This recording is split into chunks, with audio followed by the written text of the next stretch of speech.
இந்த ஒரு நல்ல நேரத்தில் இன்னொரு சின்ன சர்ப்ரைஸ் உங்களுக்கு இருக்குது. அது நீங்கள் பார்க்கும் போது தெரியும்.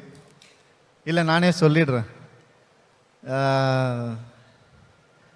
எல்லாமே ட்ரை பண்ணோன்ற ஆசைன்னு சொல்லி நான் வீடியோவில் சொன்னேன். அதனால இதையும் ட்ரை பண்ணிடணும் அப்படின்னு நானாக நினைக்கல. நம்ம கெனிஷா தான் சொன்னாங்க, உன்னால் இது முடியும்னு ஒரு சில விஷயம் சொன்னாங்க. எனக்கு இதில் பழக்கமே இல்லை, நான் யோசிச்சது கூட கிடையாதுன்னு சொல்லி சொன்னேன். அப்போ அவங்க சொன்னாங்க, உன்னால் லிரிக்ஸ் எழுத முடியும் அப்படின்னாங்க. ஸோ நான் ஒரு லிரிசிஸ்டாக ஒரு சாங் ஒன்று பண்ணியிருக்கேன்.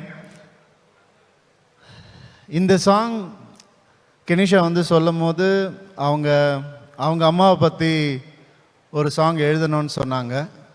நான் எங்கள் அம்மாவை நினச்சி ஒரு சாங் எழுதினேன். அதுக்கப்புறம் தான் யோசித்தோம், அம்மான்றது வந்துட்டு ஒரு எமோஷன், அது எல்லாரும் அம்மாவுக்காகவும் எழுதுவோம் அப்படின்னு சொல்லி ஆரம்பித்தது தான் அம்மா song. Kenisha please join me on stage. So என்ன ஒரு லிரிசிஸ்ட் ஆக்குனது இவங்க தான் இப்போதைக்கு. ரொம்ப ஒரு அழகான ஒரு சாங், உங்கள் எல்லாருக்கும் பிடிக்கும் நம்புகிறேன். ஒரு 2 வார்த்தை நீங்கள் பாடினீங்கன்னா நல்லாயிருக்கும். நான் ஆரம்பிக்கட்டுமா? சரணமா, பல்லவியா, என்ன வேணும்? சோ உங்களுடைய வார்த்தைகளுக்கு இவங்க உயிர் கொடுத்திருக்காங்க. she has sung the song. and composed the music. Yeah, she has composed the music and she has sung the song. Okay. அம்மா உடைய பையனுடைய குழந்தையுடைய, நான் பையன்றதுனால அப்படி சொல்லிட்டு அம்மா பார்த்த உடனே, ஒரு குழந்தையினுடைய ஒரு உறவு எங்கே ஆரம்பிக்குதுன்னா கருவிலேருந்து ஆரம்பிக்குது. அந்த லிரிக்கை எடுத்துட்டு, கருவாக இருந்தேனே உருவை நீ தந்தாயே அப்படின்ற லிரிக் நான் எழுதினேன். நீங்கள் பாடினா நல்லாயிருக்கும். கருவாக இருந்தேனே உருவை நீ தந்தாயே, அம்மா நீ என்னை விட்டு போகாதே.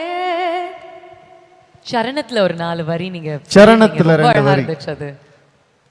என் வானம் நீயே உன் மேகம் நானே, என் சாமி நீயே உன் கோயில் நானே அப்படின்ற லிரிக்ஸை கொஞ்சம் பாடினீங்க.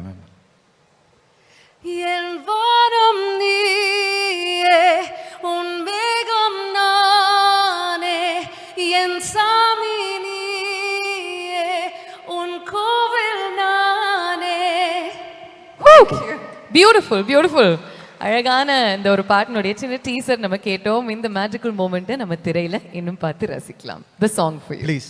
செய்திகளை உடனுக்குடன் தெரிந்து கொள்ள கீழ்கண்ட கேபிள் மற்றும் டிடிஹெச் நெட்வொர்க்குகளில் எம்நாடு செய்தி தொலைக்காட்சியை காணுங்கள். பாதகம் செய்பவரை கண்டால் நாம் பயம் கொள்ளலாகாது பாப்பா, மோதி மிதித்து விடு பாப்பா, அவர் முகத்தில் உமிழ்ந்து விடு பாப்பா.